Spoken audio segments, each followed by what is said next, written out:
Judge Randall thought he was dealing with another reckless teenager until the defendant began dismantling the case like a veteran litigator. The atmosphere inside the Chicago Superior Court felt charged, thick with expectation. The gallery buzzed with hushed conversations, spectators exchanging knowing glances as they watched the drama unfold. The defendant's table seemed almost oversized for the young man standing beside it. His hands tucked casually into his hoodie pockets, his posture relaxed but deliberate, like someone who had already decided the outcome. Eli Carter, 20, charged with grand larceny and evading arrest. The allegations were serious, but the way Judge Malcolm Randall eyed him suggested this case had little to do with the law itself. Randall leaned back in his chair, fingers tapping idly against the armrest. He glanced at Eli over his glasses, his lips curling into something between amusement and boredom. "You look like you think you've got this all figured out," he mused. "This isn't a philosophy class, son." A few chuckles rippled through the courtroom. The bailiff smirked, the court reporter barely suppressed a grin, and the prosecutor, Assistant District Attorney Vincent Holloway, wore the satisfied smirk of a man who had already written his victory speech. Eli remained unfazed. He wasn't here to entertain them. For years, he had been preparing, not for this exact moment, but for something like it. While his friends obsessed over sports highlights, he devoured legal textbooks. While others played video games, he played out trial scenarios in his head. His father, Marcus Carter, a former defense attorney, had raised him on war stories from the courtroom. Tales of prosecutors who cut corners, judges who held biases, and defense attorneys who did the bare minimum. Eli absorbed it all, dissecting legal strategies before he even had a diploma. By 16, he could poke holes in most cross-examinations, but none of that mattered to Randall. To him, Eli was just another statistic, another troubled youth bound for a conviction. "Let's wrap this up," Randall sighed, flipping through the case file. "I have a dinner reservation at 7. Laughter echoed again, but this time the energy shifted. Eli's mouth curled into a barely perceptible smirk. Randall had just made his first mistake. No one else realized it yet.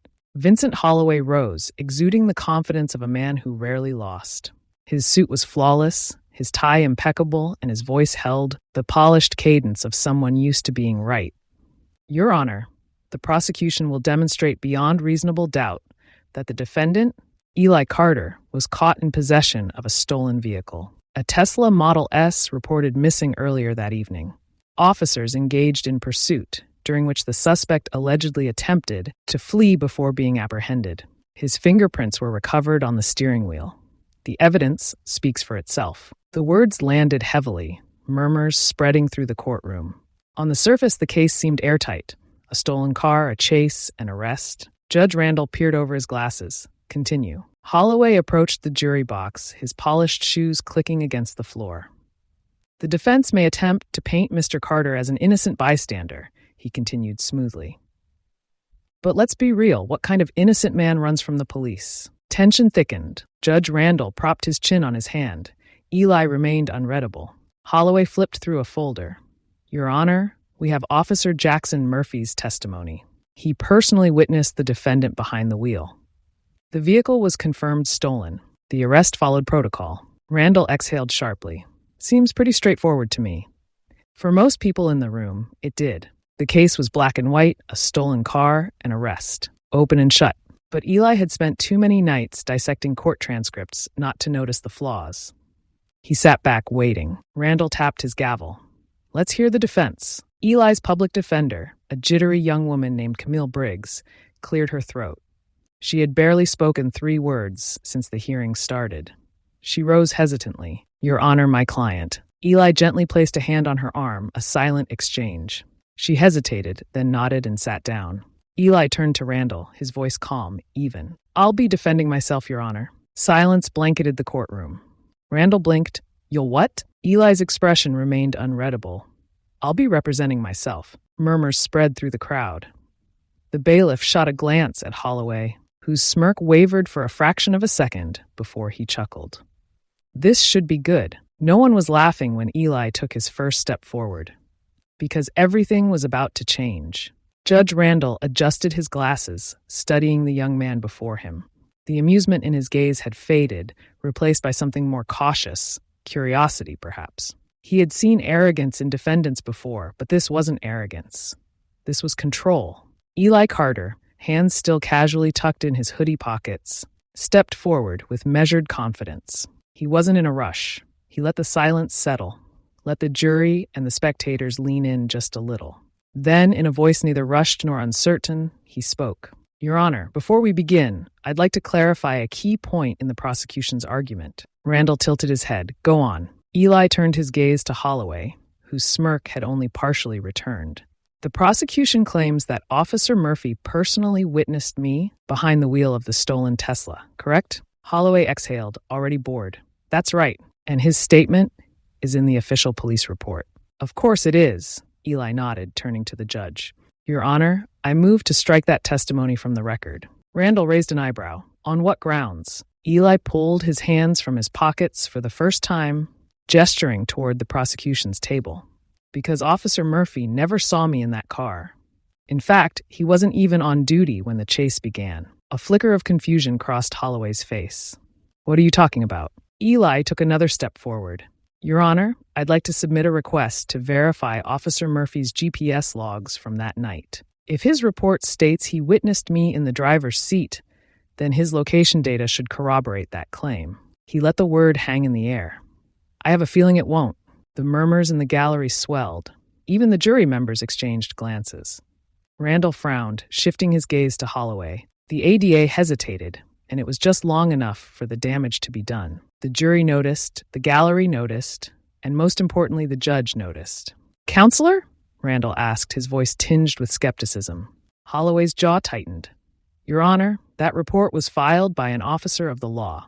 Are we really entertaining the word of a defendant over a trained professional? Eli gave a small, almost casual shrug. If the officer was where he claimed to be, the GPS records will prove it. If he wasn't, he let the sentence dangle.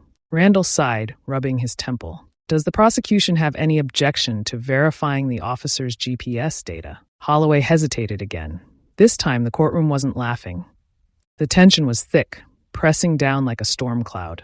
No objections, Your Honor, Holloway finally said, his voice tight. But the balance had already shifted. The momentum that had seemed so firmly in the prosecution's favor was now teetering on uncertain ground. Holloway straightened his papers, grasping for solid footing.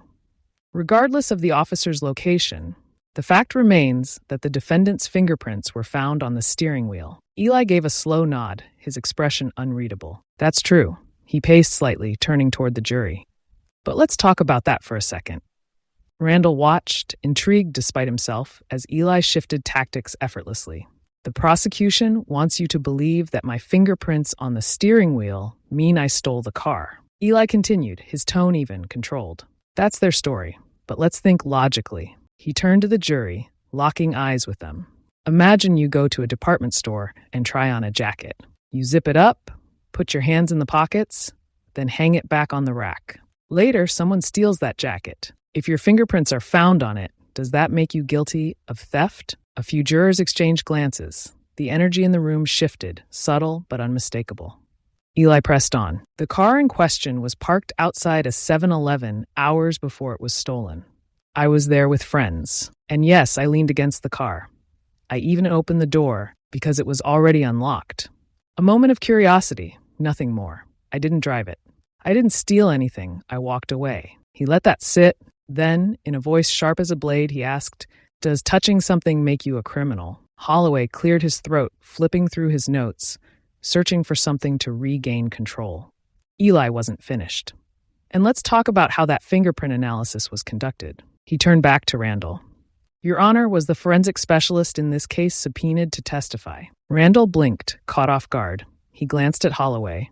The prosecutor hesitated, then reluctantly, no. Eli's lips pressed together in mock sympathy. So let me get this straight. The state is using forensic evidence to convict me, but they didn't bring in the person responsible for analyzing that evidence. No chance to cross-examine, no questions about chain of custody, no scrutiny on methodology. Holloway's jaw clenched. Judge Randall sighed, pinching the bridge of his nose. He looked tired, like a man realizing this case wasn't the easy win he'd assumed it would be. And Eli wasn't done yet. because the next thing he was about to say would change everything. A murmur spread through the courtroom, a wave of skepticism and intrigue colliding in the air. Judge Randall leaned back in his chair, watching Eli Carter with renewed interest. The smirk from earlier was gone, replaced by something else: curiosity. Eli took a slow breath, steadying himself. He knew what this was: a battle of credibility. And right now, everyone in the room believed he had none. He turned to the prosecution table. "Mr. Holloway, let's clarify something before we move forward." Holloway, still indulging in his own amusement, raised an eyebrow. "By all means. You said Officer Murphy personally saw me behind the wheel before the pursuit began, correct?" "That's correct. His sworn statement is in the case file." Eli nodded, pacing slightly. "Your Honor, I move to dismiss Officer Murphy's testimony." Randall's brow furrowed. "On what grounds?" Eli pulled a folded paper from his hoodie pocket, unfolded it with deliberate slowness, and placed it on the defense table. He met Randall's gaze. "Because Officer Murphy wasn't anywhere near the location when the chase started." A ripple of noise spread through the room. Holloway's smirk faltered. "What?" Randall leaned forward. Eli picked up the paper, holding it between his fingers. "This is a request for Murphy's GPS logs from that night. If the court grants it, we'll see whether he was even in the vicinity when the stolen Tesla was first spotted." He turned to Holloway. "But I suspect you already know the answer." Holloway's jaw clenched. "Objection. This is speculation." "Then let's verify the facts." Eli's voice was sharp, precise. "If Officer Murphy was where he said he was, his GPS logs will confirm it. But if he wasn't?" He let the sentence hang. Randall exhaled slowly, glancing at Holloway. "Does the prosecution have any issue with verifying the officer's location data?" A long pause, just long enough for everyone to notice. Holloway's mouth pressed into a thin line. "No objections." Eli gave a slight nod. The first crack in the prosecution's case had appeared, and he wasn't going to let it close. "Your Honor, while we wait on that," he continued, "let's discuss the fingerprints the prosecution keeps bringing up." Randall gestured for him to proceed. Eli turned to the jury, hands still casually at his sides. "The prosecution says my fingerprints on the steering wheel mean I stole the car. But let's break that down. If you go into a store and try on a watch, your fingerprints will be on it. Does that mean you stole it?" A few jurors exchanged glances. Eli pressed on. "That Tesla sat outside a gas station hours before the alleged theft. I was there with friends, and yeah, I leaned against it, opened the door when I saw it was unlocked. That's careless, sure, but is it criminal?" He turned back to Holloway. "Tell me something, Mr. Holloway. The forensic specialist who analyzed the prints, were they subpoenaed to testify?" Holloway shifted in his seat. "That wasn't necessary." Eli's expression didn't change. "So the prosecution is relying on evidence that I don't even have the chance to challenge." Randall pinched the bridge of his nose. The case was no longer straightforward, and he knew it. Eli let the silence settle, then spoke the words that would change everything. "And since we're talking about evidence, let's talk about the security footage." Holloway stiffened. Eli turned to Randall.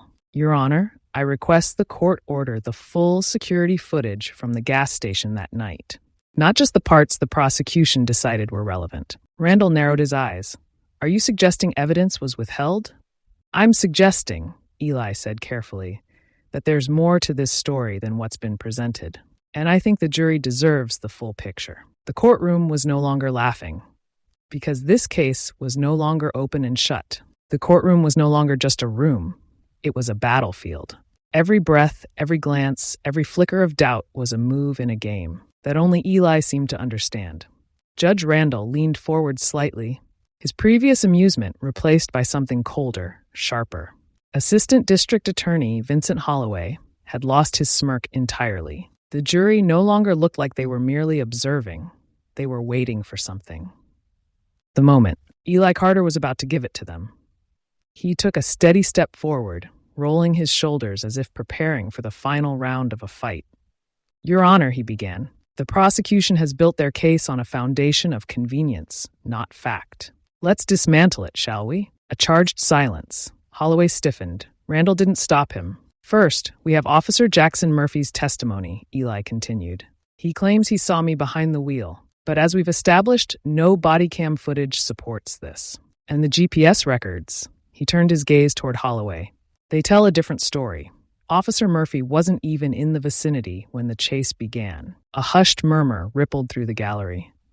Holloway scrambled. "That doesn't disprove." Eli cut him off. "It absolutely does. If the officer was lying about where he was, then what else in his report is false? If he never saw me behind the wheel, then what proof is left?" Judge Randall exhaled, rubbing his temple. He wasn't enjoying this anymore. "Second," Eli continued, his voice unwavering, "the fingerprints. The prosecution presents them as irrefutable evidence. But they've conveniently left out an important fact. Fingerprints don't prove when they were left. They don't show intent. They don't confirm theft." He turned to the jury, making sure to meet every pair of eyes. "All they show is that at some point my hands touched that car." A pause. "Would that be enough to convict you?" The rhetorical blow landed hard. Holloway's lips pressed into a thin line. Judge Randall frowned. "Counselor, do you have a response?" Holloway cleared his throat, reaching for his last lifeline. "The defendant fled when officers attempted to detain him. Innocent people don't run." Eli tilted his head. "That's an interesting assumption. Your Honor, if I may, I'd like to submit Exhibit C, a surveillance video from a nearby gas station. It captures the moment the police arrived." Randall gestured for the bailiff to play it. The screen flickered to life. The footage wasn't grainy. It wasn't unclear. It was damning, but not for Eli. It showed the police cruiser pulling up with its sirens blaring. It showed Eli stepping out of the convenience store, confused. And then it showed Officer Murphy grabbing him before he had even had a chance to speak. No questioning, no confirmation of identity, just immediate force. A stunned silence choked the room. Eli turned back to the jury. "I didn't run. I was taken." Holloway's face was ashen. Judge Randall looked at him, then at the video, then back at Eli. The final nail in the coffin. Randall sighed heavily. He looked down at his bench, shaking his head slightly, then lifted his gavel. Given the inconsistencies in the prosecution's case, the unreliable testimony of Officer Murphy, and the new evidence presented, he exhaled sharply, as if unwilling to say the words. "The charges against the defendant are dismissed. Case closed." The gavel struck. For a second, no one moved. Then the weight of it all crashed in at once. The gallery erupted, gasps murmured. Someone cursed under their breath. Eli turned to Holloway. The ADA was already packing up his files, jaw tight, eyes burning with unspoken rage. A loss like this, public, humiliating, wasn't something he would forget soon. Judge Randall stood, adjusting his robes. He shot Eli one last look before stepping down from the bench. This wasn't how he expected the case to end, but the law was the law. Eli exhaled slowly, the tension finally releasing from his shoulders. He turned to Camille Briggs, his assigned public defender, who still looked shell-shocked. "You," she started, then shook her head in disbelief. "You really just did that." Eli smirked. "You doubted me?" Camille let out a breathless laugh. "I doubted reality." Eli grabbed his hoodie from the chair and slipped it on. The battle was over. As he walked out of the courtroom, the world outside felt different. The air crisper, the streets louder, the sky wider. He had just beaten a system designed to bury him. And he wasn't done yet. Here's what we take away from this. How many others had sat in that very chair, knowing the truth but lacking the voice to prove it? How many had watched their futures decided not by facts, but by perception? By a system that valued efficiency over accuracy, closure over justice? Eli Carter wasn't supposed to win. The courtroom wasn't built for him to win. It was built to move cases along, to file them away neatly, to maintain the illusion of order. And most days, it did just that. But this time was different. This time, someone knew the rules well enough to challenge them, to demand more than just an assumption, to force the system to take a second look. And if one person could do it, why not more? That's the real question, the one that lingers long after the verdict is read and the courtroom empties. How many innocent people had already lost their battles? How many had folded under the weight of the inevitable? Eli knew one thing for certain. He couldn't be the last. This couldn't be the end of the story. Because the fight wasn't just his, it belonged to every person who had ever been swallowed by a system that was supposed to protect them. It belonged to the ones who didn't have the words, the knowledge, or the opportunity to stand up and say, "Prove it." So he made a decision. The next time he stepped into a courtroom, it wouldn't be as the accused. It would be as the defense, and he wouldn't be fighting alone. If this story made you pause, if it made you think about what justice really means, then don't let it stop here. Talk about it, share it, make sure the people who need to hear it do. Because justice isn't just about laws, it's about people. And if people demand change, then change has to come.